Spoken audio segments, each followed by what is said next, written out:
Hello and welcome to the Tifo Football Podcast. I'm Joe Devine and I'm delighted to be joined by Seb Stafford-Bloor. Hi, Seb. All right there, Joe Devine. I am fine. How are you doing? I'm doing great. A big day of football, wasn't it? Big day of football. Yeah. And a big day of football to be joined by the Goblins hero. It's John McKenzie. Hey, John. How you doing, buddy? Yeah? Do you really want me to do that? No, listen, you're not the Goblin. Discussed. You aren't the Goblin. You are just the hero, of the Goblins. Maybe because you've emancipated the Goblins. Maybe you've enabled the Goblins to, I don't know, get normal jobs like bank teller or ferry people. Ferry people. I don't know what normal jobs are, but maybe that's why. And anyway, you're going to help us today by talking a lot about the football and not at all about goblins. But what are we going to talk about today, John? Well, we're going to talk about South Korea and Portugal, aren't we? We're going to talk about Uruguay and Ghana, Switzerland, Serbia. That game's just happened. And of course, Brazil, Cameroon, although that one didn't matter as much. And a bit later, you're going to tell us, John, aren't you, all about how FIFA rankings work. Oh, yes. My favourite. Yeah. Is that why you're a bit grumpy this morning? No, absolutely not. The idea of talking about really complex ranking systems excites me. That's what we love to hear. There we go. And if you're excited by complex ranking systems, then you might enjoy The Athletic. theathletic.com/Tifo, theathletic.com/Tifo, where no subject is too complicated to be conquered by one of the writers here. Yeah? Actually, that's not far off true, is it? Really nice. That was pretty good. Yeah. Oh, thanks, guys. Thanks. Anyway, there you go. You can get The Athletic right now for £1 a month for 6 months. So go and try it out. Please do that. And with that in mind, I will leave you in the warm hands and the cool embrace of the Goblins hero. Yes, where else to begin? But with South Korea 2-1 Portugal, John. This is a bit of a surprise. Yes, although this was another one of those games where one of the teams had already qualified, and so they fielded a weakened side.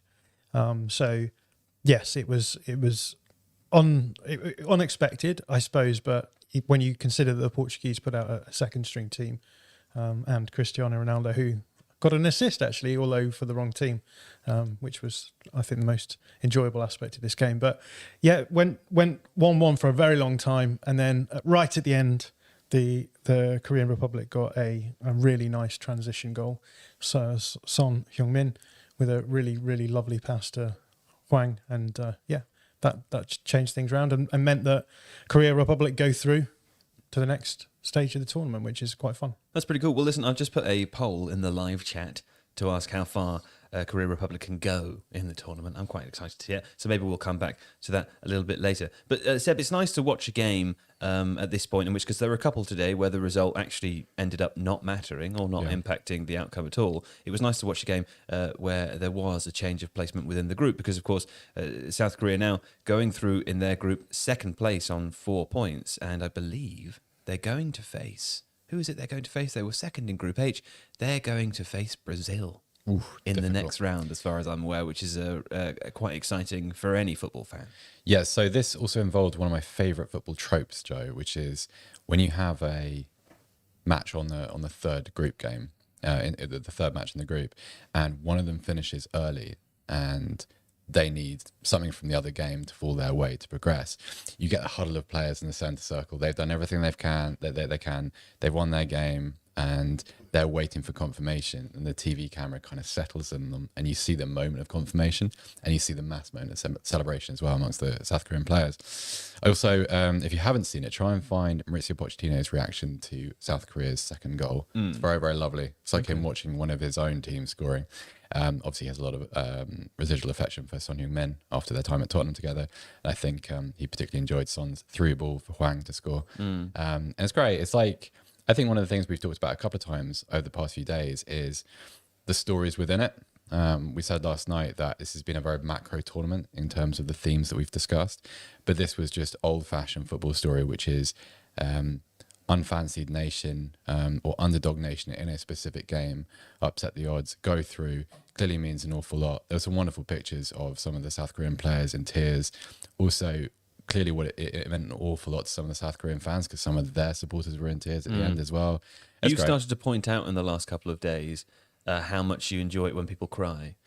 Yeah, but in happy tears, not Happy tears. not bad. I'm not like, I don't want to see crying children or No. anything like that. I just Sure. people overcome by emotion, because that's a very affecting scene, but also like it feels like we need a little bit more in that tournament, because it feels very far away in many ways, and it also feels like it's kind of snapped its moorings for what a World Cup is supposed to be, in my opinion. It's also happened, as far as I have seen, almost exclusively to the quote smaller teams at the tournament. So you can understand why a victory or a loss may mean more. Can I ask you a question? Yes, of course. Have you ever cried at a football game? I was, when Lucas Moura scored his winner in Amsterdam, I was strangely emotional about that. Right. That was very, I didn't bawl or anything, but I don't get emotional about football usually, but I was then, because it was so, it just doesn't happen to Tottenham, does it? In Amsterdam, was it the semi-final? Yeah, semi-final of the Champions League in 2019, and it was just, it was very, very overwhelming. It wasn't actually the moment itself, it was the way that everyone responded to it. Pochettino in tears at the end, and what it clearly meant to some of the players, and hearing Jermaine Genius cry in the commentary box during his commentary, when I think I always forget his first name, but Fletch, the BT commentator, It's Darren Fletcher. Darren isn't it? Fletcher, that's it, that's him. Yeah. And sorry, Steve McManaman always just calls him Fletch. Sure. Anyway, he was trying to get a response from Jermaine Genius during the commentary, and he was just sort of gone. It was very lovely. It's pretty cool. Yeah, it was. But this was like, I don't know, like I think World Cups, in the lead up to a World Cup, we talk about who's going to win, right? Who the favourites are, who's going to knock out who in the semi-finals, like, who should the 25th man out of 26 be in the England team. I think sometimes we forget that World Cups are built from these kind of moments. Like if you look back at stories from the past, yes, you remember who won and who was the top scorer and that kind of stuff, and who missed the penalty. But I think also you remember the symbolism of the games and what individual moments meant to fans who, in a lot of cases, have spent a lot of money going to watch their teams. In many cases have experienced logistical difficulties too. And then you see that moment where for them it is worthwhile. And that's it's very, very powerful. Have you cried at a football match, John? No. Why is that? I guess I'm not a really football crying kind of guy. I don't know. I've been at emotional games. What's the most emotional that you found yourself at a football game? I remember being at Elland Road for the loss to Derby County when we were going for promotion the first season under Marcelo Bielsa. And that was like shell shock, I would say, that emotion. I think I mentioned before that I was at the game where Leicester City lifted the Premier League title and Andrea Bocelli sang. That was emotional in a different That was way. lovely. Yes. Wasn't it? But no, never really been much of a crier in that sense. I cry at like films and like watching Jack Grealish be a decent human being with kids. Sure. But yeah, not really at the football. I don't know. Maybe I'm too stoic for that. I don't think so. Misery in football doesn't necessarily cause you to cry. It causes that sort of that feeling you get of blood turning cold in your body. So I remember one of my earliest and most painful football memories was England losing the Euro 96 semi-final on penalties to Germany. And I remember that feeling. You don't burst into tears. Well, some people might, and that's all good. But I think for most people, it's just that kind of numbness that you get rather than a kind of an actual tearfulness. The tearfulness generally comes from stuff which is about a little bit more than just the football, I think. As the things that John's just described. I'm also a Leeds fan, so I've not really had anything to cry happy tears about. No. So yeah, but definitely that feeling of like numbness that you've talked about there, where nothing really makes sense. I think that was the thing that hit me in the Derby County game, is that we were absolutely cruising and then suddenly we ended up losing the game, and you're just sort of like, what? And then you go from this situation where you're like, oh, we're going to go to Wembley to the playoff final, and then to, oh, well, here we are at Elland Road and we'll be back here again next year playing Millwall. Yeah. I've always thought that actually the playoffs is among the cruelest moments in football, because like it's not just you've lost a cup competition and next year you might have another 6 games or 7 games to actually get back to a final. It's you've got another entire season of slogging through the Championship or League One or League Two to get back to where you've been. That's rough, brutal. isn't it? Yeah. I'm trying to think of times where I've been emotional watching football. I think during the Euros last year with what happened to Christian Eriksen. That was very difficult. That was extremely difficult to watch, but also the way his teammates stood around him was very moving. I remember when that happened, when we were all here together, and I remember there was that scene where you could see what was happening to him. Yeah. And it was just horrible. I remember going outside. We have an office just by the river. I remember walking down by the river just because it's just nasty. Just a terrible, terrible moment. Yeah. And then producer Don telling us all that he was actually alive. Yes. And being kind of, you have that awesome wave of relief. That made me a little bit tearful. Yeah. Well, there we go. Okay, fine. Well, listen, South Korea are advancing, John. It feels like with this tournament there have been I should say actually, I put a different poll in the chat, and 42% of our audience have cried at a football match. That's really interesting. There you go. That's quite nice to know, isn't it? People should tell us why over the course of the episode, maybe. Sure. That'd be fun. Sure, that would be fun. Now, John, it does feel like there's been an awful lot of, no pun intended, upsets at this tournament. Is that the case, or am I just kind of misremembering how many there would be at a normal World Cup? But if it is the case, what's going on there?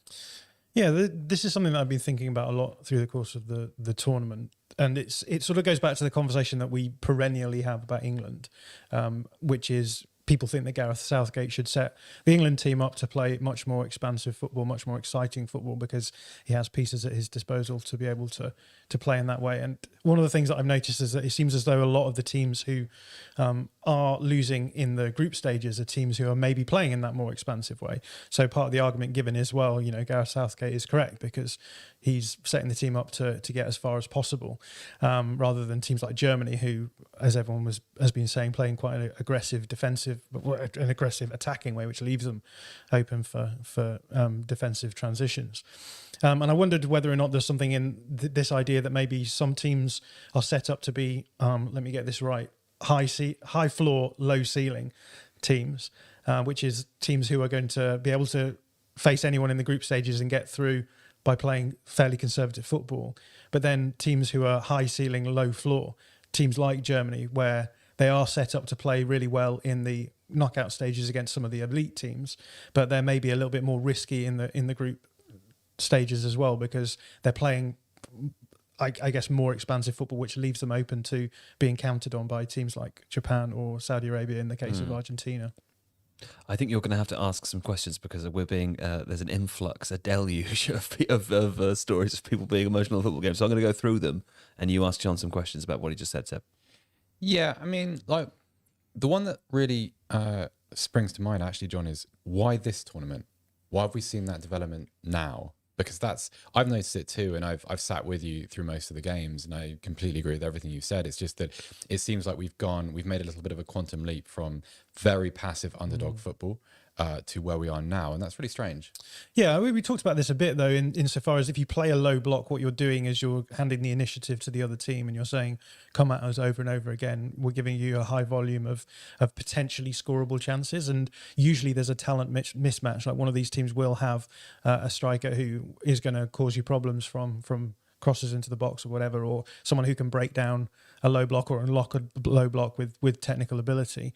And I think we've got to a point now where these teams are saying, what's the point of us engaging in that gamble? And so rather than just sitting deep, allowing space in wide areas, for example, we're seeing, I think, these underdog teams pushing higher up the pitch, trying to press teams in their own half to stop them from progressing the ball into the final third.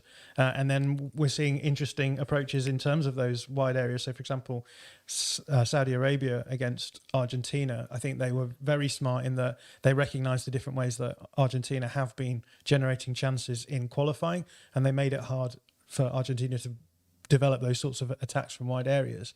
And so, yeah, I think what we're seeing then is just probably a talent narrowing, if that makes sense, but also a lot of these players who are playing in leagues around the world at the top level, they're just much more able to implement out of possession structures, because that's what's happening across all of the leagues at the highest level, which allows them then to be able to be more aggressive out of possession, I think. Do you think part of it is it's a theme we've touched on a little bit during the live streams, but the idea, I've got the South Korea and Portuguese teams in front of me, and what strikes me is that you've got a slightly rotated Portuguese side, but I'm also looking at the players not involved. And there's a sense that like some of the talent pools for these teams, particularly among the favourites, are so deep that there's this sense also that from an underdog's perspective, you just can't wait for a team to punch themselves out. Like you're not going to get that opportunity because, okay, so for this Portuguese team, you may survive an hour theoretically, but then I don't know, someone like Rafael Leao is going to come on for João Mario on their first side. And that's kind of an intimidating thing. So in my mind, if I was a coach, that would encourage me to be a little bit more proactive rather than just kind of wait for my opportunity to occur after an hour and 20 minutes or something. Yeah, and I think as well in those moments where you are able to transition. I mean, the moment that Korea Republic won the game was a moment where the ball was played to Son, who's a Spurs player. Yes, at the very top, and he plays the ball through to Hwang Hee-chan, who's at Wolves. So again, another player who is playing, at the highest level.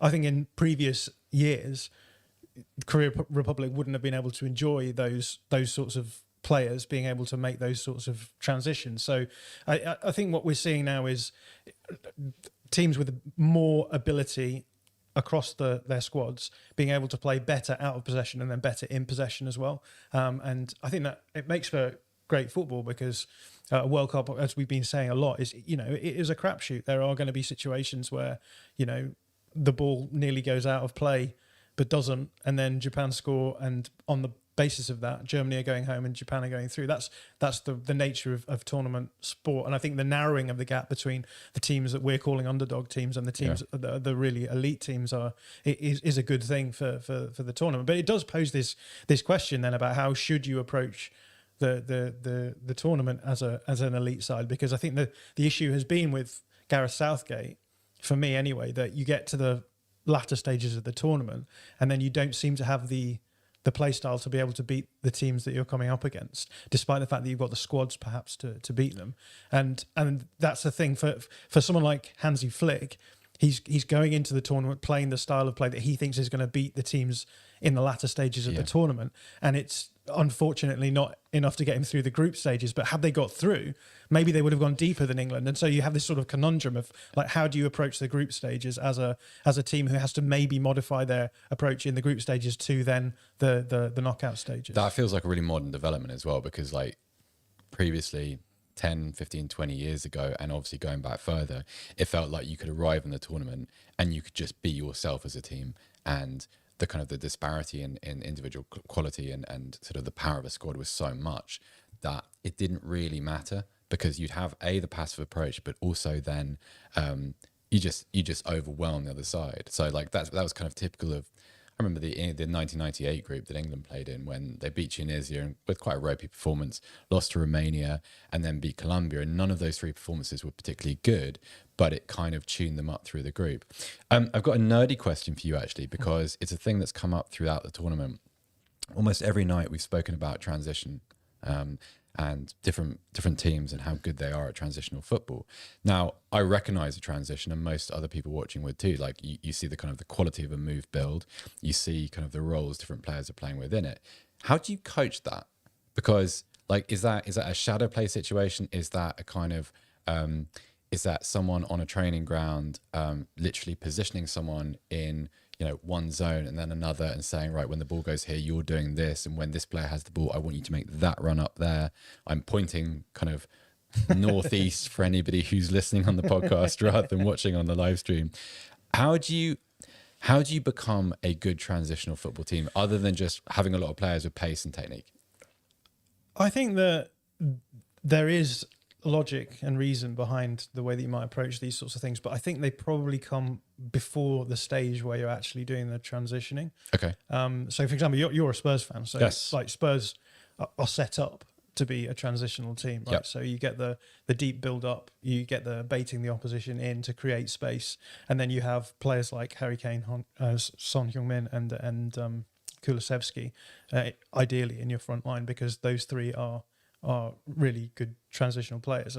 I think the best thing you can do in those situations is just breed familiarity between those front three so that they know what the other player is going to do, because it comes down to these transitions always come down to doing everything in the right order and getting everything bang on, right? So that was what happened in the Korea Republic game, is that the ball was played to Son. He got progressed the ball towards the goal, held on to it long enough to evade a challenge, and then saw the run and played it. You just have to get all of those things right in the right order. So I think teams with elite players are going to be great at that, because the elite players are just really good at problem solving. But I think a lot of it will come down to how do we generate these transitional moments, and then when we do generate them, what's the relationship? What's the socio-affective relationship between the players involved in that transition? What's it look like? How's it going to work? And I think that just comes from hours and hours on the training ground. Joe, would you like back in? Yeah, sure. I mean, I think, shall we have a quick break, and when we come back, we can carry on chatting? Yeah. Okay. Yes, there we go. What a delightful break there. I took some notes from the comments section with a couple of different examples of when people cried or were very emotional at football games. Would you like to hear them? Yeah, absolutely. Well, the first one comes from Vince Massara, Australia's qualification for the 2006 World Cup. John Aloisi's winning penalty. Was that against Uruguay? Not sure. But Vince says it still gets him now. Right. Ali cried when Iraq won the Asia Cup. Biggest underdog story in all football. That's very good. In fact, we have a video on Tifo Illustrated. It's one of my favourite videos. Yes. This one's slightly different. Omar, I cried during a game of football because I got a concussion and played on. And when we lost, I just started crying. Concussions are weird. I've had a concussion on a football pitch, and it is not a good thing. What happens to you? What happened to you? I went up for a header, and the person who was heading the ball, I got to the ball before the person who was challenging for the header with me. Was the person challenging a wall? Well, they challenged my temple, so I headed through the ball, moved the ball out of the way, and then he came through the side of my head. I was down on the floor, passed out for a few seconds, and my teammates were quite nervous. Yeah. I went off, but then someone had to leave, and they were like, "Oh, you're standing up, you can come back on." And I just remember wandering around the pitch, being like, "I'm not entirely sure why I'm here." Just in general, not just like why I've agreed to come back on. I was just very confused about the state of the world and everything. Yeah. It's really scary. So I had quite a few concussions. My last one was on the day that David Beckham scored his free kick against Greece at Old Trafford. I was goalkeeper, and I came sliding out on a wet pitch to sweep up after a long ball came through, and the forward chased through and slid in as well. Complete accident, slid in, and one of his, I think, knee caught me on the temple. And I remember nothing after that. And I remember sitting on the coach, because it was an away game afterwards, and we had the England game on the radio, and Beckham scored, and everyone went crazy. I just sat there like this, just completely pale. Wow. Also really frightening. I couldn't read for 3 days afterwards. So obviously I was at school, and so can you read now? I can read a little bit now. Okay. It's better now because it's been 20 years, and over time, of course, that comes back. Yeah. But I remember being in a lesson on the Monday morning, and I was reading, and I could read the words, but that bit where they sort of your brain interprets them and deciphers what they mean just was missing. 3 days later. It's really frightening. Wow. Really okay, frightening. well, there we go. We feel Omar Don't there. get concussion. Be careful. Basically, is the moral of this story. Gage Wilson. I cried from California in the USA, and have been a Liverpool fan my whole life. When I got to Anfield for the first time to see a game, couldn't keep it together, says Gage. Oh, bless. Adam, this one's interesting. I had heart arrhythmia that caused a heart attack in 2017 when I was 22. I was watching the Denmark game when Eriksen collapsed. Yeah. Full on lost it. Fair enough. Lord.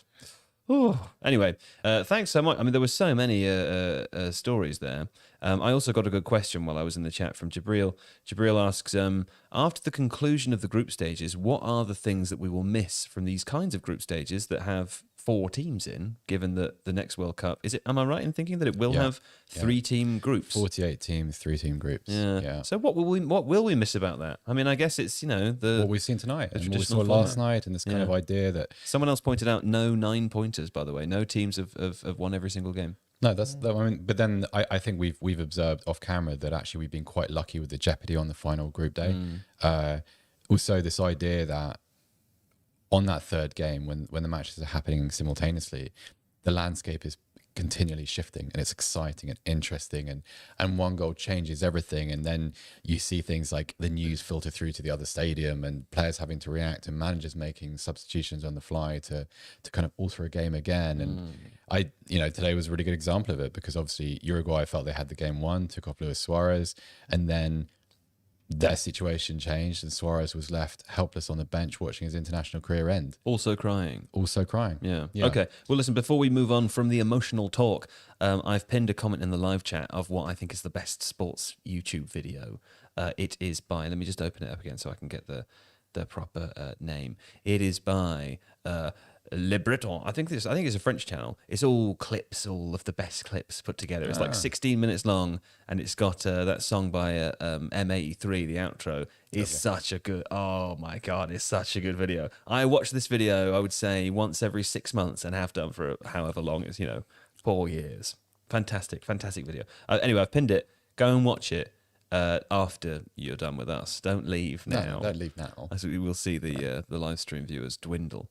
But anyway, fine. Let us discuss then, as you just began to, Uruguay 2, nil Ghana. Seb, bit of a disappointment for us because we were hanging out a little bit earlier on with Carl Anker, who was sad for Ghana to lose, of course. And of course, the Ghana coach, Otto Addo, has resigned since. Yeah, about an hour ago, he has resigned. Still not quite sure as to why or what the justification is there, but he has resigned.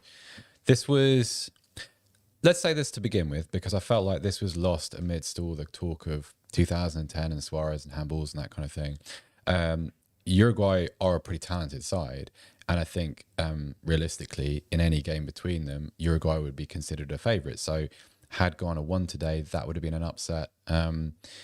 I felt, and this might be me overemphasizing the narrative, but it felt as if what happened in 2010 was a little bit too prominent today for Ghana. Don't blame them at all for that, because if that had happened to me or my country, I think I would feel the same way. I don't think you get over something like that because it's just so cruel. And that's not me attributing blame to Suarez necessarily. It's just what happened, but it was a terrible thing to happen, a terrible kind of footballing trauma to experience.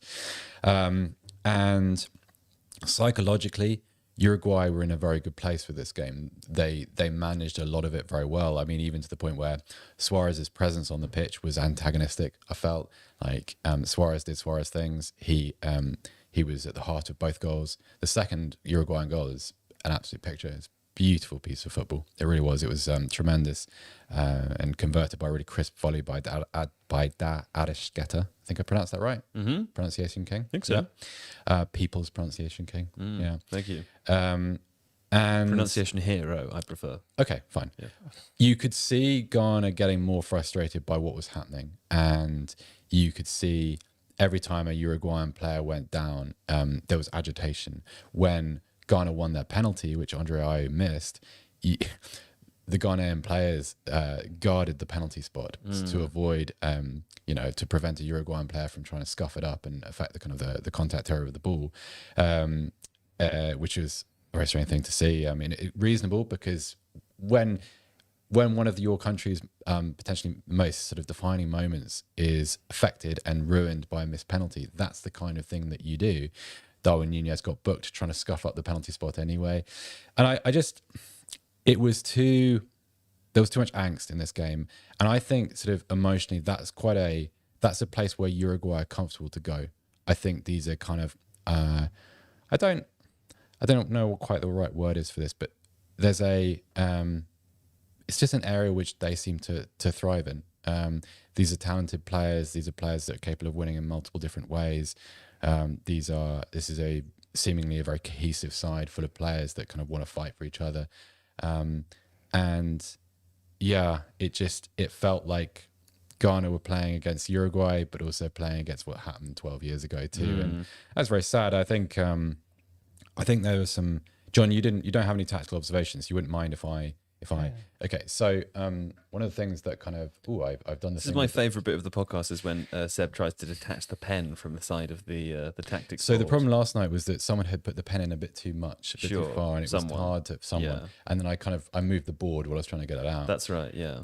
Yes, John is writing. Is doing the JJ thing. Oh, now John's writing Seb.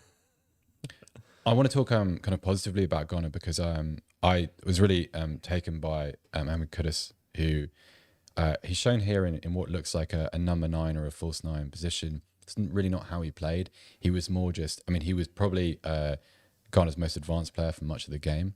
At the same time, he spent much of it also sort of roaming this central channel, you know, he was almost go as far back as between his own two central midfielders behind Andre Ayew, Jordan Ayew, Inaki Williams too. He is. We don't judge players purely on what they do in a World Cup. I think the reasons for that are fairly well known. We're actually doing a video about it right now. I wrote it this morning. Yeah. But what a wonderful footballer. Yeah. Just this Hard not to get a bit carried away. Well, mainly because, like, not necessarily because I don't think he did today, Joe, although, like, he was really valuable, sort of picking the ball up, sort of 30 yards from the Uruguayan goal, typically beating a player, not Bentancur because he went off in the first half, and then creating some kind of shooting chance either for himself or hoping that one of the sort of the wide forwards or Andre Ayew behind was able to kind of provide some support and find a running angle.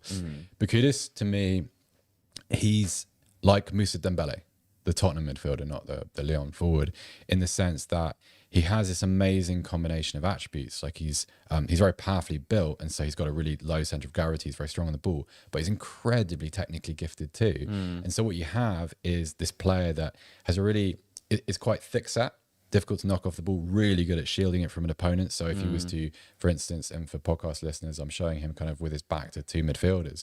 So he can receive the ball with his back to kind of to opponents, spin away from them, but with an element of disguise, which you typically don't associate with players who have his body shape.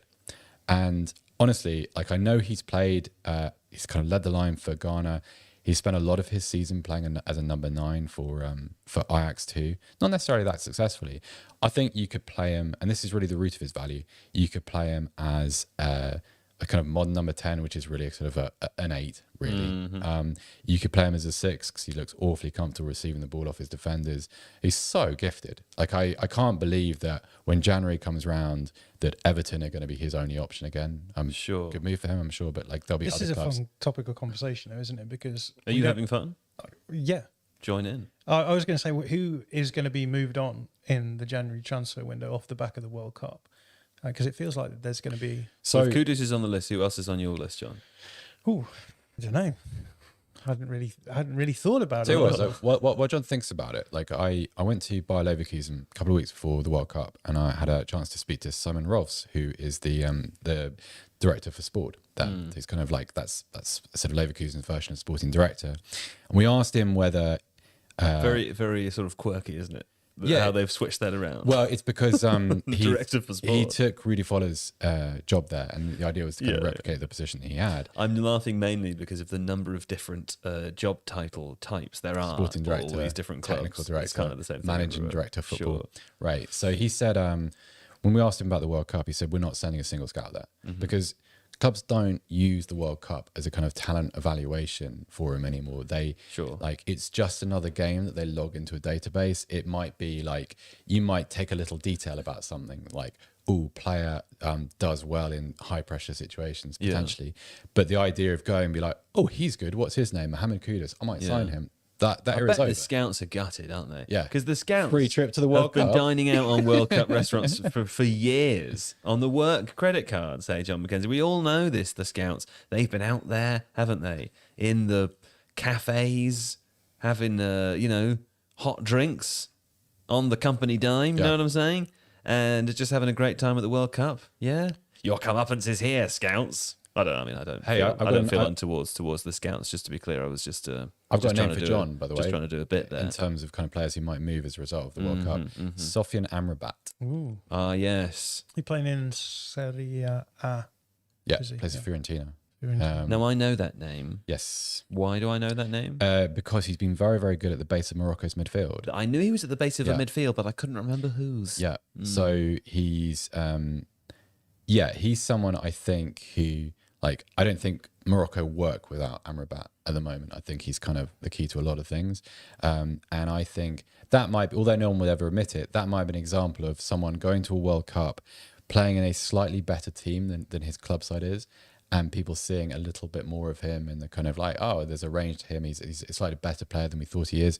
I think his reputation has soared during the World Cup. Whether that's the right thing to believe and whether like someone spends £30 million and actually it's all nonsense, maybe that I'm sure that's a kind of caveat there. But no doubt that like people will look at him and think, actually, you know, in the search for a player of that mold, someone that secures your midfield and someone that provides security for more technically able players to go and play. Yeah, for sure.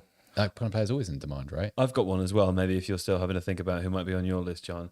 I've watched this player mostly for the first time. Think they're really under the radar. Think they're really exciting and under the radar. Mbappe, it's Mbappe. I think Mbappe should be signed by someone. I think he's good. I think Mason Mount should be signed by someone.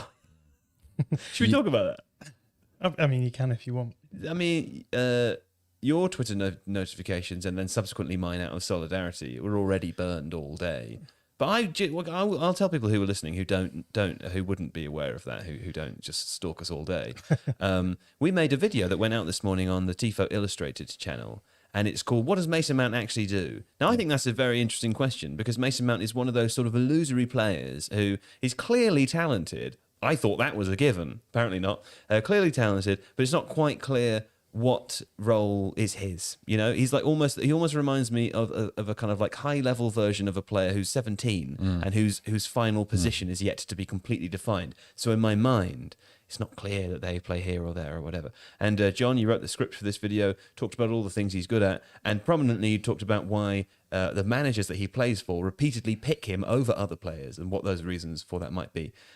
Anyway, the video goes out, you do a tweet about it, and then I didn't even do a tweet about it. It came out from our account. The Tifo account did one. Yeah. I noticed this morning, I was like, good Lord, there's a lot of people who really don't like Mason Mount. It turns out there's a whole controversy, not from us, but that already pre-existed, about people saying, oh, it's Mason Mount's PR on the case again, or like, here's the journalists on the take or something.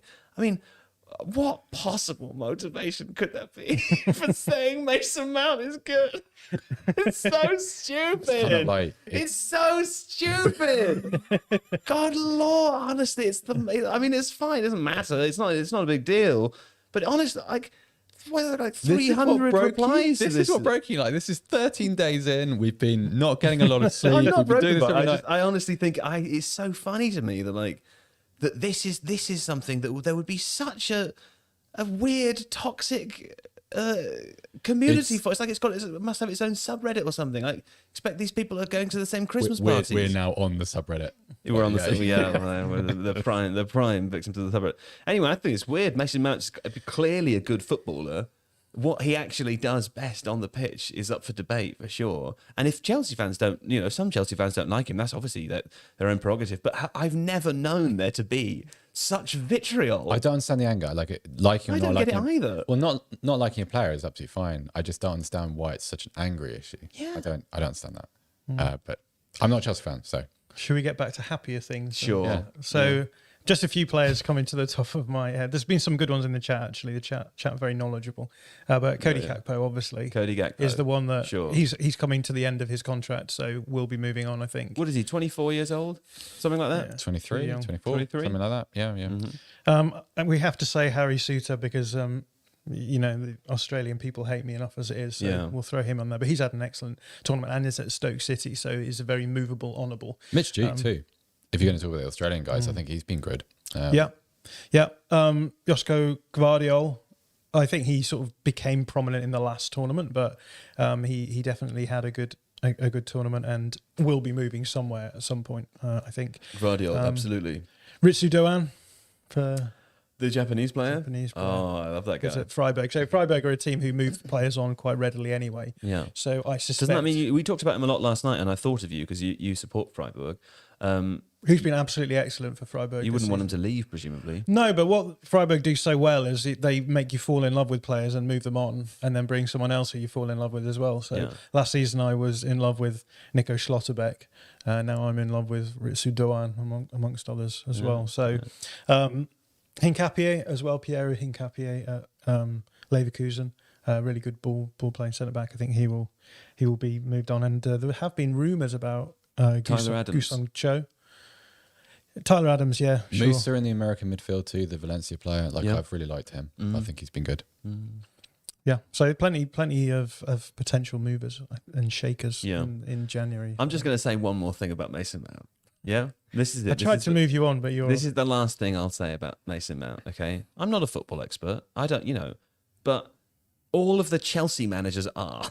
Yeah, they all are, and the England manager is. Yeah. and they repeatedly pick that player to play in their team. I mean, what more evidence do you need that that is a good football player? Don't take my word for it. Huh?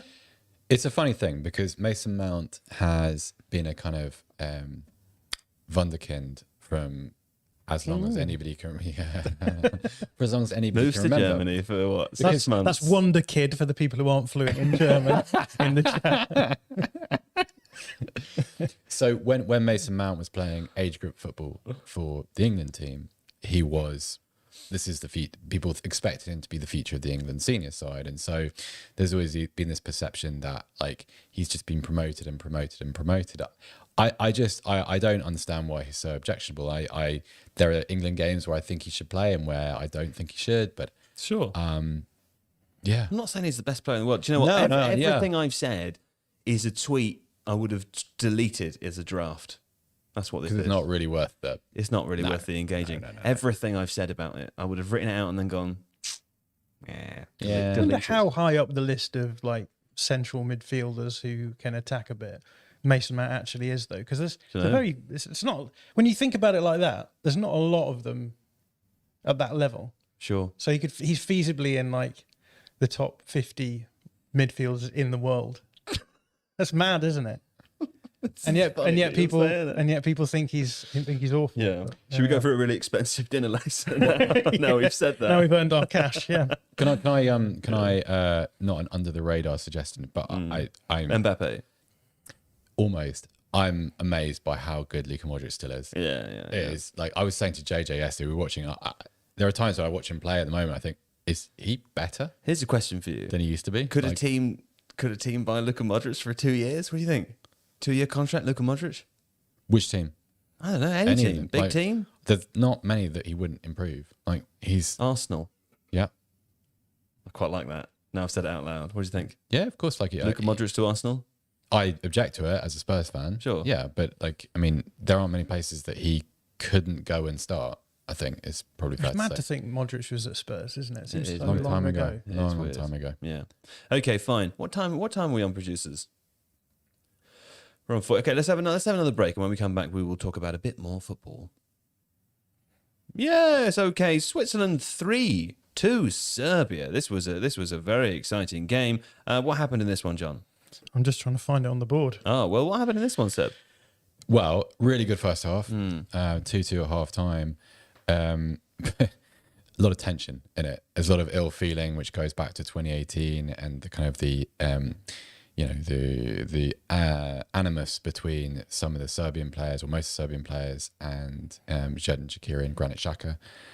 But it didn't really boil over until probably about an hour in, John, I would say. And for the most part, there's some really good football played. Lots of different things to admire, which I think John will speak about in more depth. I know he's kind of interested in the selection of Mitrovic and Vlahovic up front. I'm not sure I've as a ever pair. seen John as satisfied as when You really liked Mitrovic it. scored. You just kept saying over and over again, that's a really, really good goal. Yeah. That's a perfect goal. He really liked I've it. never seen a goal like that. I love that goal. It's not that I've never seen a goal like that Yeah, you before, didn't but say that it's that what everything that happened was what you thought is going to happen before it happened, and then it happened. Yeah, Yeah. 100%. That's what it was. It was Really like resolved itself it was perfectly. like the passes went in the right area, the cross went in the right area, the run was in the right, and Mitrovic didn't even have to change his run. He just glanced the header into, and it was just everything about it was perfect. It was a lovely, but- really lovely finish. Yeah, and it was a really fun game in terms of what was going on tactically. So Yeah. I talked a little bit at the beginning of the tournament about why Serbia are quite fun, because they're one of the few teams who are playing 2 out-and-out nines. Yes. And then they promptly didn't do that in any of the games apart from this one. So we finally had Vlahovic starting alongside Mitrovic. And we talked about it in the previous game, because what happened, if you look on the board, in previous games, is that Tadic had played alongside Mitrovic. So Vlahovic hadn't played, and then Milinkovic-Savic played as the 10 behind them, or the more attacking midfielder of the three. And it just basically threw everything slightly off. Everyone was sort of pushed up one, whereas when Vlahovic was available, then everyone just sort of moved back into their better positions, essentially, and made this work a little bit better. But yeah, great fun just watching 2 out-and-out nines, because we spent half of this tournament talking about how there's no nines, like proper nines, whatever that means. And then we got a game with 2 absolutely top level elite number 9s playing, and they both scored in their own different ways. So Mitrovic with the header, and then Vlahovic doing that sort of finish that he has in his toolbox, which is looks like he's not going to score, gets somehow contact on it, and then it seems to dribble into the bottom corner somehow, running through the middle. So yeah, it was great for fans of number 9s in that respect. Let me add a third number 9 because I thought Bril Mbolo was absolutely brilliant. Absolutely, Like Mbolo is someone who for a long time was expected to be like a real force in European football. If you go back to his time at Basel, when he signed for Schalke, people thought what a brilliant deal, because he was actually rumoured to go to Manchester United at the time, like everyone is every single summer, admittedly. But he suffered some terrible injuries. He had I think it was a fractured ankle and or lower leg in his first season at Schalke. It took him years to regain his fitness, but also at the same time, Schalke was a disaster zone for quite a few years before their relegation from the Bundesliga. And this is the first tournament, I think, because this wasn't really the case in the European Championship 18 months ago, where Mbolo looks healthy and you can see the full range of his abilities. Now, you know how after a game people put YouTube compilations together of like, John McKenzie touches and skills against Manchester United. Do you find one of them, Mbolo? Watch it. That everything he does is so selfless and so kind of, he works so hard, and it's all of his contributions are like laced with like a perfect understanding of how to protect the ball, like, but also for where his teammates are too. And you see like it's a perfect example of a lone forward working really, really hard for his team, but then also at critical moments having the class to sort of, for the second goal, make the run to the back post, but for the third goal, make the run which sets up the goal, which I think Remo Freuler eventually scores at the back post. It's a beautiful goal. That it's probably one of my favourites of the group stage. But he was just superb, and I think it's a nice story because he's still only, I think it's 24 or 25, but one of the two. He's still in his mid-20s. He's 24 until he's 25. He certainly is. That is definitely true. Even though it feels like he's been around forever. So it's really nice to see maybe the beginning of a second act. He's at Monaco now, and it seems to be going relatively well for him. But just a great performance, and it's sort of, when there's a lot of hype around a player when he's a teenager and people kind of dismiss him, and then eventually he comes back and everyone's like, actually, he is a player, and he's kind of having his moment in a really important game. Because this is it's not the most high profile game, but this is a very, very big game for all sorts of different reasons, footballing and political. And he was certainly among the Swiss match winners. I wanted to talk a little bit about just the way that Switzerland were trying to cause problems for Serbia, actually, because Serbia are playing in a 3-5-2 formation, as we've said, and they've got wing backs here and here. So the big challenge is always going to be in these sorts of games, like how do we exploit these areas in behind the wing backs and with the narrow back three. And I think that Switzerland did some really nice things to do that. Obviously, Mbolo was part of that. But what was fascinating about what they were doing is that they were often building through the middle in order to sort of draw the three centre-backs in. Again, just making more space in these sorts of areas. They also had their fullbacks pretty conservative, so they're not getting that high up the pitch. So that means that essentially you're pinning the fullbacks a little bit as well. So you're, again, generating more space in these sorts of areas. But yeah, Mbolo... I didn't mean to do that. Mbolo really, really good at dropping in to help out, picking the ball up and then allowing the ball to be feathered through into these sorts of areas. So we saw Shaqiri into the wide areas. Into the wide areas. Sorry, on either side. We saw Shaqiri score in the first half from one of those moments, and actually the second goal for Switzerland came from, actually I think it was Vidma getting into this kind of area where the Swiss build up through the middle has pulled everything quite tight, generated space to run into in behind the fullback, and then Vidma gets the ball in, and then Mbolo's doing that other thing that you want your centre forward to do, which is getting in behind the line of the defence as well, and finishing at the back post. So really, really smart ways of developing space in those wide areas, which is what you want to do against a 3-5-2. And yeah, they very much deserved to go through on the basis of this game, I think. Okay. Brazil 0-1 Cameroon, Seb. That was the other game. We didn't pay a huge amount of attention to it because Brazil were already through, but Cameroon won. Yeah, and it's absolutely so. Vincent Abubakar is box office. Just a brilliant header to win the game. One of those where his weight is kind of distributed in the wrong way, and it kind of suited really more to a flicked header, and yet gets I suppose enough neck on it to actually redirect it in back across goal and score. He then takes his shirt off to celebrate, gets a second yellow card, and gets sent off. And it's just like, that's it. I mean, why not? I guess if you know Absolutely. you're going out of the tournament. Blaze of glory, right? Blaze of That's glory. it. You know, Absolutely.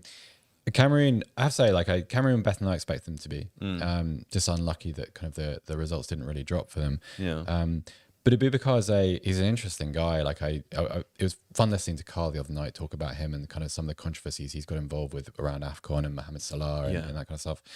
So yeah, but we kind of made the choice to both watch the Serbia-Switzerland game because we thought that's where the group would be decided, and we have to kind of make those difficult choices in when the games are simultaneous. Yeah. So we focused on the other one. Yeah, Brazil seemed to change up their entire team, though, just looking at the starting lineup. Again, I guess they are of the opinion, as we discussed a couple of days ago, that it's better to rest players when you're already through than it is to keep that team momentum playing together, John. Yeah, I mean, I still don't necessarily get why you would do that other than to make the whole squad feel as though they're involved. Personally, over such a small sample size of games as a coach, I think I would probably want to work on things that I've picked up in the first 2 games and try and iron those problems out. But again, maybe it's just a case of what we were talking about before, which is you might not be playing a particularly representative game. Like the game that Cameroon are playing against Brazil isn't going to be one that they're going to expect to play after the round of 16. And so maybe there's not really that much benefit in it anyway. But as we were talking about before, when we were talking about transitions, like one of the benefits that you get from having more games together is that your attacking units, for example, will know where their teammates are going to move and how they think and stuff. Because a lot of these guys won't be playing together that often, regardless of the fact that you're playing, qualifying games all the way through the year. I just always think in these situations it's better to get the experience than it is to get the rest. But that's based on nothing other than my gut feeling. So clearly other coaches don't feel that way. So I think I'm right in saying that actually Edison made a really, really good save in this game, and it was actually from at the time the first shot that Brazil had faced on target during the whole competition, which is quite interesting. The only thing I'd say, like I agree almost entirely with John. I just think that there is virtue in starting someone like a Martinelli who nearly scored with a really good header. Passi made a fabulous save to deny him, like to get a few minutes. And like Martinelli's selection was a little bit controversial back in Brazil. Some people didn't like it at all. They didn't think he'd earned it. And so it's a special circumstance, admittedly, but if he was to score, then maybe you have your kind of equilibrium back and you quiet some of the kind of conversation around your squad plays. But other than that, yeah, I agree. It's like, a bit of chemistry never hurt anybody, really. Okay, well, there we go. Now we have all of the round of 16 games lined up. Netherlands play the United States. This is on the Group A, C, E, G bracket. I looked at the bracket for the first time last night so I can see who's going to face who potentially. On one side, we've got Netherlands against the United States, Argentina, Australia, Japan, Croatia, and now we have Brazil, South Korea. I think that is definitely the easier side of the bracket because on the other side, there's England, Senegal, France, Poland, Morocco, Spain, and Portugal, Switzerland. Portugal, Switzerland's going to be a stodgy game, isn't it?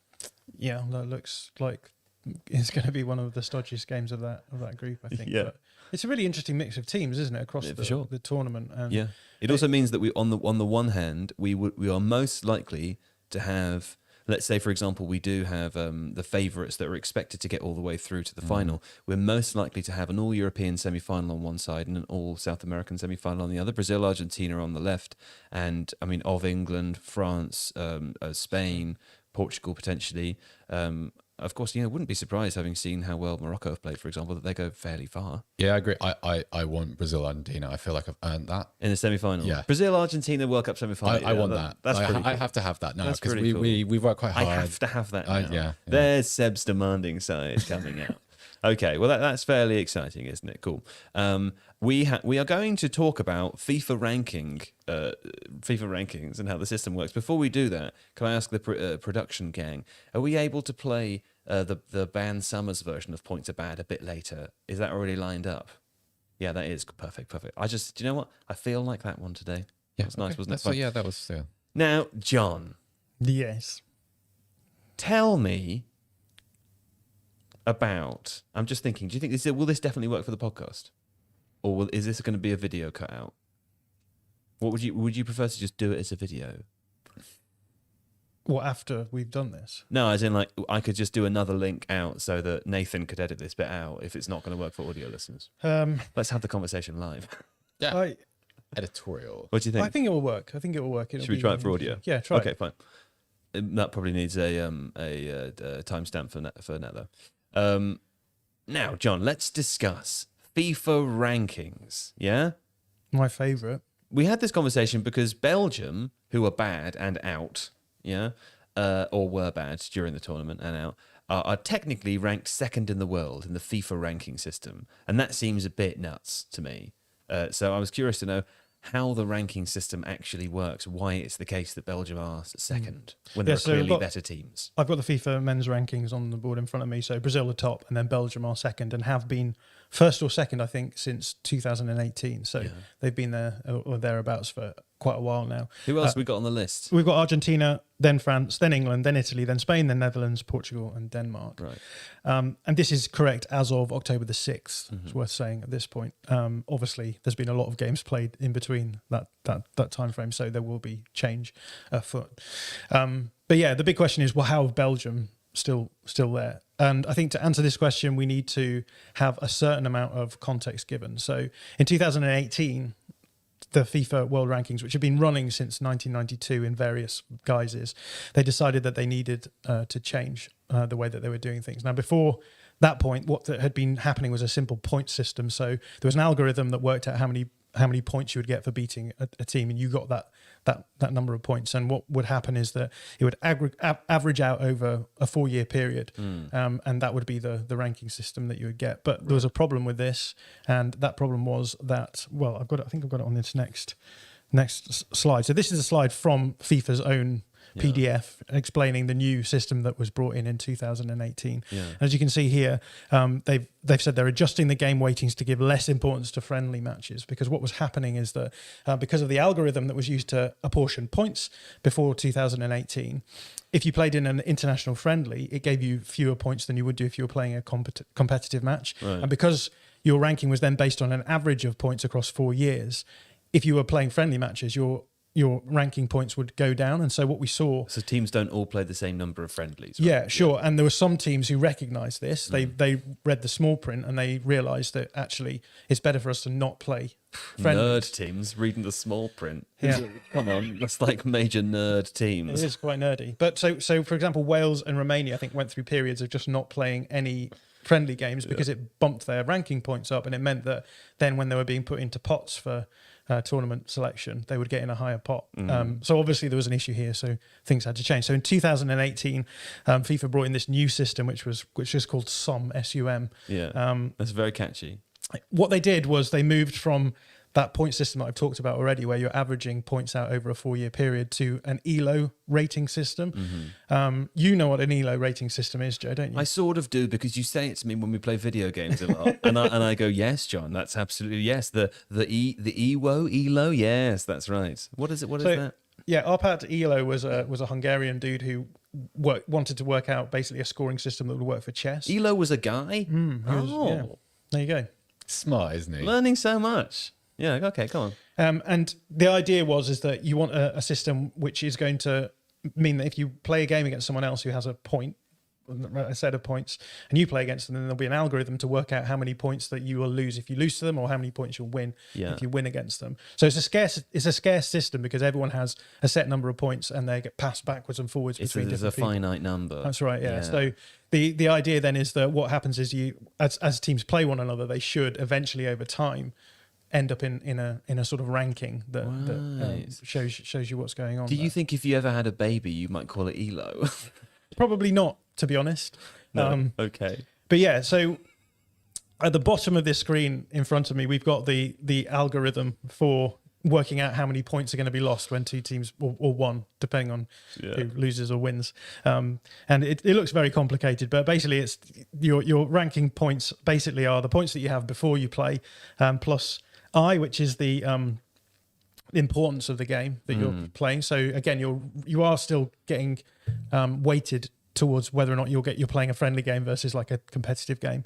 And then here you've got the the result. So if you win, lose or draw, and then there can be penalty shootouts as well, which changes things as well. And then the other thing is the expected win thing here. So really simple algorithm that works out how many points you lose or gain. Based on whether you're expected to win or not. So that's why, for example, if I play and dominate a silver ranked player in Rocket League, I get very few points. Exactly. Because I should be beating the silver. So in this part of the equation, there's actually, it takes into account the rating levels of both teams involved. So if you lose or win against a team that's quite close to you in the ranking system, then it won't be a huge points change. Right. Whereas if you play someone who's a lot lower than you in the system, then it will result in a bigger points change. Yeah, okay. And so the big question, I suppose, is why are Belgium second? And the reason for that is they've just not really lost very often since They're still since good. 2018. So they played 62 games since they lost in the, was it the semi-finals? Yeah, the 20. So they lost in the 2018 World Cup. They yeah. played 62 games. played 62 in games 4 since then. years. In 4 That's years. way more than I would have thought. God, there's a lot of international football. That's Yeah. loads. Do you want to guess how many they've lost? Well, you can see it's on the board. How many have they lost? So until the World Cup started, they'd lost 7 games, I think. Of those 62? Yeah. That's not many. Not many at all. And it's worth saying, so we've got a list here as well. There's a couple of things to note. Firstly, the teams that they're losing to are really highly ranked pretty much. So there was a loss to Switzerland. That was the first loss that they had after the World Cup. Switzerland are currently ranked 15th. I suspect back then they may have been even ranked in the top 10. Yeah. I didn't check that out. But I think they were. since then, all of the losses that they've had until we got to the World Cup warm-up stage just before this World Cup, so a month ago, they lost in a World Cup warm-up to Egypt, and then they lost to Morocco in the World Cup as well. But before that, everyone was inside the top 10 pretty much. And as I said before, when you're using an ELO system, if you're losing to teams who are close to you, you don't see much of a points change.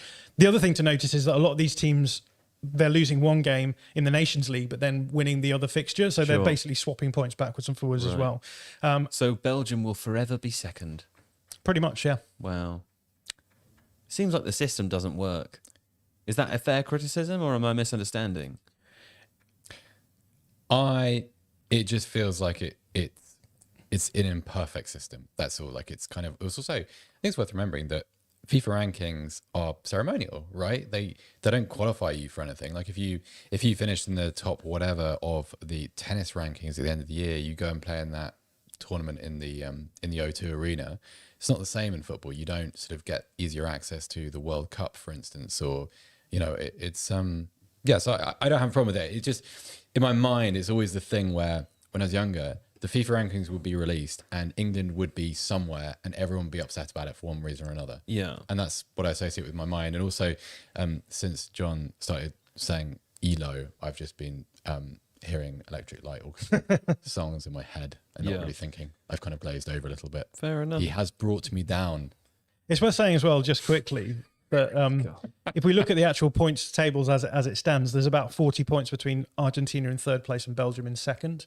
And I worked out how many points that Belgium probably will lose by losing in the group stages of a World Cup to Morocco. Yes. And it works out about 13 points. So they will take negative 13 points from that result, which is not enough for them to drop down even to the next level on the chart. So I guess the big problem seems to be that because when they brought in the ELO ranking system, they just ported across everyone from the old system onto the new system, and it seems legitimately hard for you to really drop in any big way out of the position that you're in. Most of these teams are in similar positions. I think there's a couple of teams, Croatia and Uruguay, have dropped out, but largely really, that's interesting. And even then, they've just dropped into the top 20. So you have to pan quite hard, I think, to really change your position in the ranking You know, system. the one that actually surprises me is France. Like on the basis that they have performed extremely well over the last sort of since 2018, obviously winning the World Cup, but getting to they got knocked out by Switzerland, I suppose, which damages them. But like on the basis that they have performed significantly better in terms of actual trophy hardware than Belgium, Brazil, or Argentina, and yet still actually the difference between them is quite substantial still. I think this is again, comes back to what we showed before, which was that Belgium haven't really lost to any low-ranked teams that often, because France have lost to, I think, Luxembourg in maybe a qualifying game at some point, or a Nations League game. And those are the results which really hammer your points system, because there's such a big gap between the two teams. So. Has that happened to Germany? Because they're not in the top 10. Well, I mean, if you think about it, they've had consecutive World Cup eliminations in the group stage. They've lost to, as John's explained, the effect of losing to a lower ranked team is actually quite significant. Sure. Also, they have, not in the recent round of games, but they suffered a Nations League relegation. Sorry. They've also had... Didn't England? Yeah, England most fifth. recently, but sort of in the Nations League campaign in which England got to the finals in Portugal. that In that one, one, okay. Germany ended up getting relegated from their group, and they came back. And Well, it's quite interesting to look at this and think about as it applies to the current World Cup. Of course, Belgium, the highest team up there, already out of the tournament. Italy in 6th place, not in the tournament. Denmark in 10th, going out as well. Everybody else through. the chat is telling me that actually seedings are based on rankings. So apologies, chat. You're quite right, of course. Okay, well, thanks, John. You're welcome. Shall we play Points Are Bad now? I'd like to play Points Are Bad. Should we all put our headphones on and then cue Craig so we can listen to a nice song? Go on then, Craig. Okay. Yeah, if that's okay. Is it in there? Yeah, we're going to listen now to Ban Summer's version of Points Are Bad, which is a lovely... I listened to it last night. It's a lovely version. It's much better than the hideous You've really taken to original. it. Yeah. Yeah. Hit it, Craig. Points are bad, they're really, really bad. Points are good, and they're really bad. Points are bad, they're really, really bad. We don't want the points, 'cause they're really, really bad. Points are bad, they're really, really bad. Points are good, and they're really bad. Points are bad, they're really, really bad. We don't want the points, 'cause they're really, really bad. There we go. Bit of Thanks again to Ban a Summers. Lumineers vibe to that.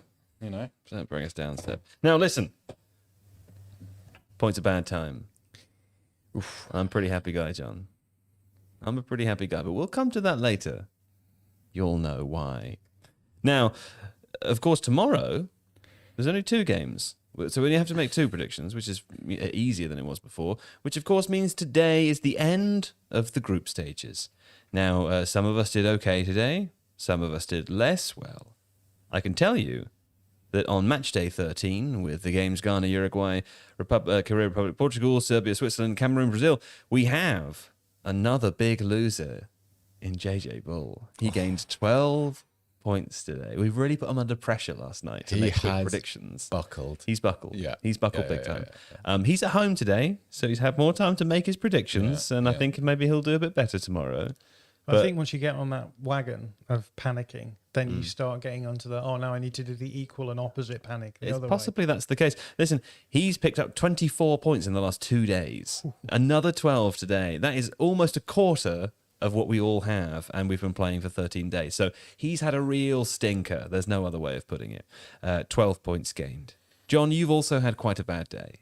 You gained 10 points today. That's mad, because I was only on 2 points after the first 2 games. Yes, you were. Yes, you were. I've had a pretty good day. I'm on 7 points added. I only added 1 for each of the evening games because I predicted a 2-2 in Serbia, Switzerland, and 1-1 in Cameroon, Brazil. So just 1 off in each of those. But we have a winner today.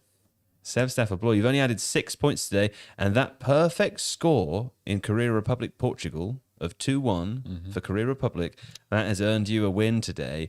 Very impressive. Well done. Little clap there for Seb Stafford Bloor. It's your second win. Second group day win. Fine. Now, that means, Seb, you go last, of course. It means that John goes second, but it means, of course, that we first hear from JJ Bull for his predictions. And for his predictions, Netherlands-USA is the first game tomorrow. JJ's prediction, is 2-1 to the USA. He's losing it, isn't he? I have a think? question. He's in his Do you own think? head. What's your I question? cannot remember what we did regarding like extra time and penalties last time. Oh, yeah. Oh, God. I think we should have talked about this earlier, but I think let's just do scores. Do you know what we did? We did. I remember exactly what we did. We did this. But this won't be in the brilliant spreadsheet that's been worked out for Okay. us. So what it is we ignore penalties altogether. Yeah. We just ignore them. Yeah. If it goes to penalties, it goes to penalties. This is a purely stupid game. If you want based on penalties, you have scores. to go for a draw. No. This is the thing. What we did last time was we said you could say 2-1 and you could say penalties. Oh, right? that's it. That's it. That's if it Yeah. was penalties, it would be minus another point for you. Even if you said 2-1 Yeah, and that wasn't, okay. you know, that your predictions didn't have to be. But the issue is that the nice chap who built this spreadsheet has not built that into it, and Fine. also it's a stupid. It's to rule. keep it simple. It's Keep it stupid simple. rule. Keep So it you simple. just get to Scores guess only. each game whether or not it goes to Don't- penalties or It's not. scores Don't only. argue It's with the scores system. only. We're just guessing how many goals each team gets. We're not guessing what the result of the game. Embrace the is. silliness. Embrace the silliness, John. Yeah, forget about it. Forget about it. It's fine. I predicted 2-2 today. Doesn't matter if there was penalties. Yeah? But we do take final results after extra time, Okay. not at full time. So if you predict 2-2 and it's 2-2, That can't possibly happen. it can. If it finishes in penalties, it's a 2-2. Okay. So nobody's going to predict any draws now, are they? Unless that's the best possible way of...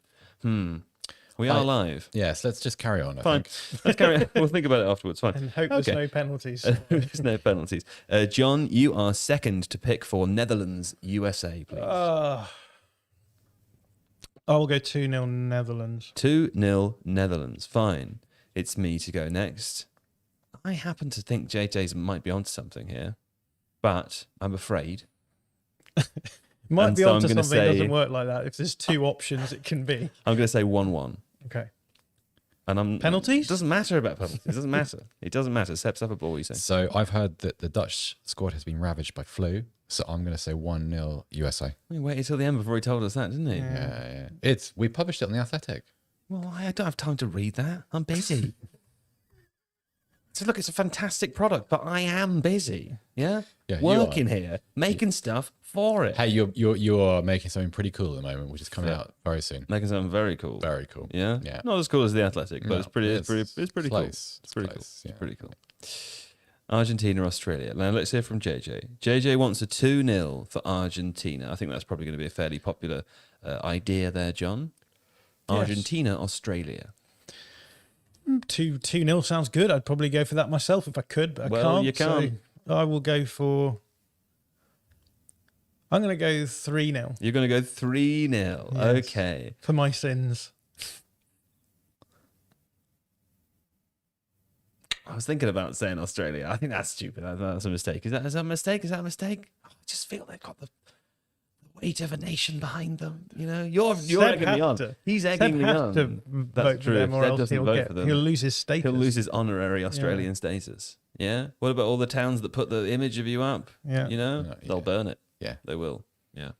Okay, fine. Mel I'm gonna Stafford Burn.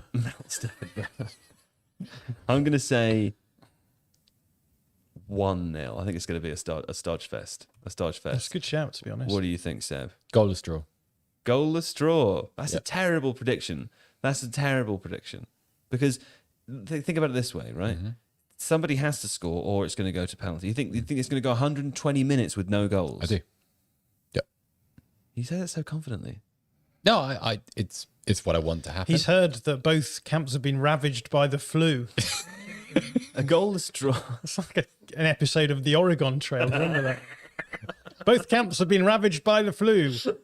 Goalless draw. I think goalless draw is a worry now, because before a goalless draw was a goalless draw for 90 minutes. Now it's a goalless draw for 120 minutes with some tired players out there. That's not. I think draws are out of balance. I know I said 1-1 before, but that's just because I'm going for Your scores. hair's got like a remarkably JJ quality to it all Has of a it? sudden. yeah. What about now? Is it better now? He's been wearing the headphones all day. That's why it gets that's all, what it is. you know. He's got tired, headphone hair, Someone said my hair was flat the other day. like your Fine. personality. Like, oh. Right, fine, okay. There we go. Those are our predictions for the games tomorrow. Only 2 games, of course. We'll be able to concentrate on all of them. Imagine that. That'll be nice, wouldn't it? Fine. And I can tell you that the reason I'm so happy is because Are you no longer last? Jonathan McKenzie, Are you I am no longer lost. Oh, no. I end the group stages as the people's hero.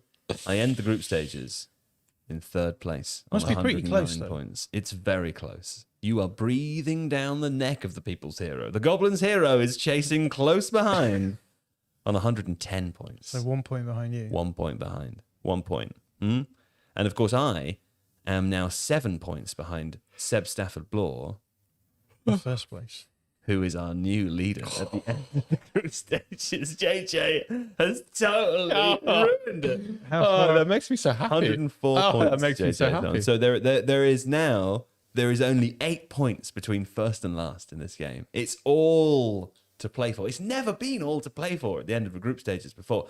JJ thrown it away like an idiot man has thrown it away. A fool, Seb. Oh, I can't believe it. Love it. I love it. You This, excited? this is all part and parcel, though, of the World Cup becoming more competitive because we've never had more ridiculous results so that your crazy predictions end up becoming true. Stupid. It's Yeah. a stupid thing. Yeah. You read the Japan result was stupid and it came through. See, it's said in jest. It bothers him. No, a it doesn't little bother bit. me at all. No. It It's the bothers. spirit of the game, and that's We- what I we respect play- the That's most not about your it. spirit of the game. No, I are you? respect that. Let me Joe tell you, in let me his tell you a game. little something now. I'm going to tell you a little inside something now. Well, we can watch if John has any kind of emotional reaction to this or not. But John and I play Rocket League with one of our good Power friends. One of our good friends. And our good friend, not very good at the game. Yeah, bless him. He tries very hard, but he's not that good. And when he plays on my team, we win pretty regularly. And when he plays on John's team, all you can hear is John saying, "Why don't you do this when you're on anyone else's team?" Yeah? The world's against you, isn't it, buddy? The world is against me, but I Yeah. do respect the way that you play this game. Thank you. You play it from the heart, unlike JJ Bull. That's true. I play with the true spirit of the game. Yeah, I do. exactly. I embrace the chaos. There we go. Fine. Well, listen, JJ Bull, cheating is no longer working for him. He's in second place. He's going to have to find a new strategy to approach this with. And let's see if his predictions for tomorrow can aid him in developing his winning technique further. But Seb Stafford-Bloor, another round of applause, Seb. I think it's the first time you've ever been first this deep. Yeah? Well done. Thank you very much. Well done. Thank you very much. Cool. Well, Seb, thank you for coming. Thanks, Joe Devine. And John McKenzie, thanks for coming. Yes, I was contractually obliged, but you're welcome. Yeah, great, man. It's a little face. He's the comment here. Did you get it on the We camera? got him to do Was it. he on the camera? Oh, switch back to him and do No, it it's one one more of those time. things where you can't ever see it. Oh, It's like the no. Doctor Who episode where Chat, the it was so funny. statues move. It was funny. He did this with his hands. Okay, cool. Don and Craig, thank you very much. Thank you to editor Nathan for all of your hard work. And is that it? Yes, it is. Goodbye. We'll be back again tomorrow with JJ Bull. And it's a special treat. For Monday and Tuesday, the first of the games before the final break, the games before the first 2 break days, Seb is going back to Germany, and it'll be me, John, and JJ. So look forward to a tactical affair. Yes. For now, au revoir, tschüss, auf Wiedersehen, goodbye.